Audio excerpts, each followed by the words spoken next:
আমি জানতাম তুই আসবি। আমি জানতাম তুই আমাকে জানাবি। আরে আমাকে অজ্ঞান অন্ধকারে তুই কি রাখতে পারিস বল? হ্যাঁ,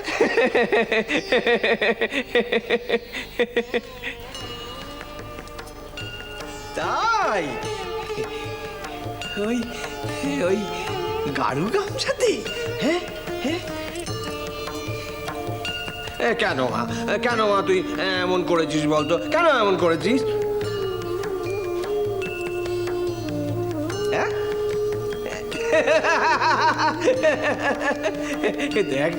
দেখ না মা, দেখ না কিরকম রগর করি, দেখ না। না মা, না তেমন কিছু নয়। আরে অত বড় একজন মানি পণ্ডিত, আমি কি তার মান নিতে পারি? ওটা নয়, তবে ওই একটু ইয়ে করবো আর কি। হ্যাঁ, ও কিচ্ছু হবে না। তুই যা এখন, ওরা সব এসে পড়বে। যা যা যা যা যা যা যা যা যা।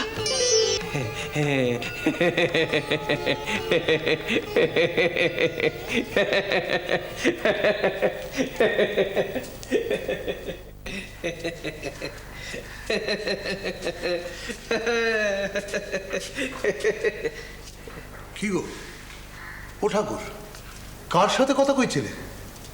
ঠাকুর, কার সাথে কথা কইছিলে? হ্যাঁ হ্যাঁ হ্যাঁ, এই তুমি দেখনি তো? সে দেখার চোখ কি আমাদের আছে নাকি কপাল তাই? যাকে এরেদাতে শুনলাম পদ্মলোচন পণ্ডিত নাকি এখানে মন্দিরে আসছেন। কোথায় তিনি?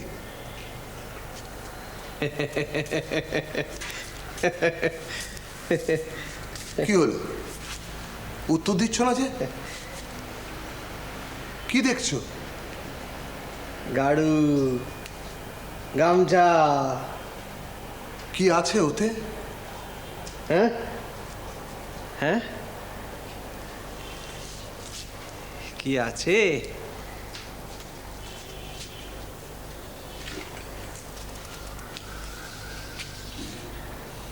সিদ্ধাই।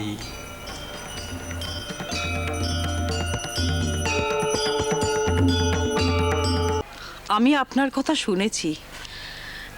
আপনি বর্ধমান রাজসভার সভা পণ্ডিত। শব্দজাল রূপ মহারণ্যে আপনি বহু দূর পরিভ্রমণ করেছেন। আপনি জ্ঞান কথা সাগর।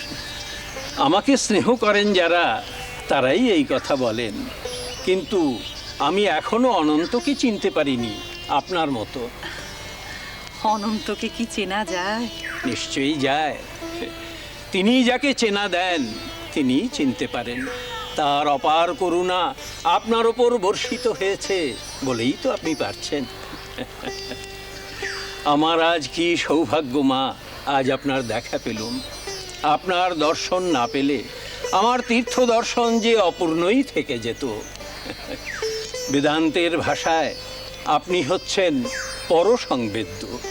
শাস্ত্রবর্ণিত লক্ষণ মিলিয়ে আপনি প্রকৃত জ্ঞানীর স্বরূপ উপলব্ধি করতে পেরেছেন। আপনি অহেতুক আমার স্তুতি করছেন পণ্ডিত মশাই। সে আপনি যাই বলুন, বেদ বেদান্ত শাস্ত্র লক্ষণ মিলিয়ে দেখার মানুষ তো আর এই কলিযুগে নেই। আর আমাদের ঠাকুর, তিনি নিজে হচ্ছেন স্বসংবেদ্য।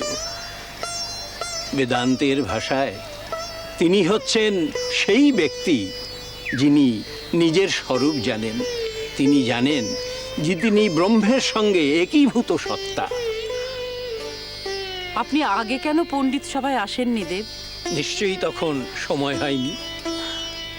যাক, তবু মঙ্গল, এখন আপনারা সময় পাচ্ছেন। এও সেই আত্মারই অনুগ্রহ। উপনিষদ তো তাই বলেন, জমে বৈশ বৃণতে তেনলভ্য। ঠিক, অর্থাৎ এই আত্মা যার প্রতি অনুগ্রহ করেন তিনি ইহাকে লাভ করেন। তা নইলে উপায় কি বলুন? তিনি নিজে না জানালে আমরা তাকে জানবো কি করে? আমাদের বুদ্ধি কতটুকু? অত বড় উচ্চ অধিকারী অর্জুন তিনি পর্যন্ত বলেছেন অসিত, দেবল, ব্যাস প্রভৃতি ঋষিরা বলেছেন তুমি অবতার। বলেও কিন্তু তিনি সংশয় ক্লিষ্ট ছিলেন।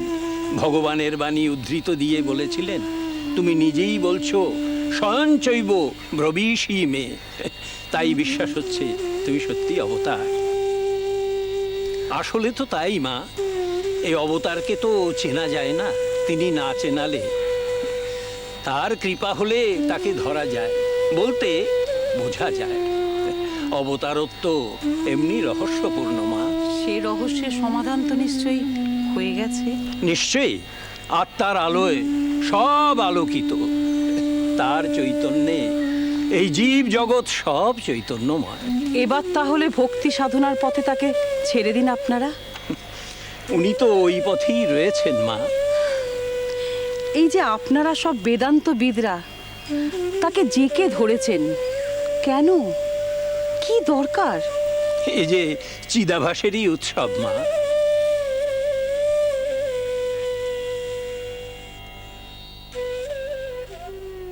আত্মার আলো যখন জীবের অন্তঃকরণে প্রবেশ করে, তখন সেই প্রতিফলিত চৈতন্যকে তো চিদাভাসই বলে। এটা তো বেদান্তরই শিক্ষা। সূর্যের আলোকে দর্পণে ধরে ছোট ছোট শিশুরা যেমন চারিদিকে ছড়ায়, তেমনি বুদ্ধি চৈতন্যের আলোকে ধরে নিয়ে আমাদেরও ইচ্ছে চারিদিকে ছড়িয়ে দেবার। কিন্তু ভগবানকে বিরক্ত করছেন আপনারা। না না, তিনি বিরক্ত হন না। ভগবান তো জানেন যে মানুষের বুদ্ধিতে পাওয়া চৈতন্যকে মানুষ যখন ওই ঈশ্বরে নিবদ্ধ করে, তখনই তার ঈশ্বরের জ্ঞান লাভ হয়। আর আমরা যারা সাধারণ মানুষ, আমরা তো অজ্ঞানাবৃত। এই ব্যাকুলতা থাকলে তবেই তো ঈশ্বর আমাদিগকে ভগবদ্মুখী করেন। আপনাকে ডাকতে এসছে বোধহয়। হ্যাঁ পণ্ডিত মশাই, ঠাকুর অস্থির হয়ে উঠেছেন।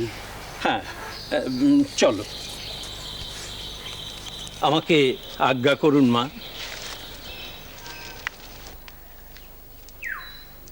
আসুন।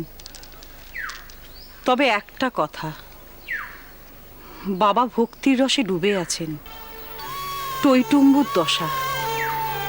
তাকে সেখান থেকে তুলে নিংড়ে বেদান্তের শুকনো ঝাঁপিতে আপনারা রাখবেন না। পুকুরের জল ছেঁচে নিলে মাছের কি দশা হয় জানেন তো? জানি মা, কিন্তু ও তো জিওল মাছ। আমাকে আবার আসতে বলুন মা। আসবেন। বেশ, চল।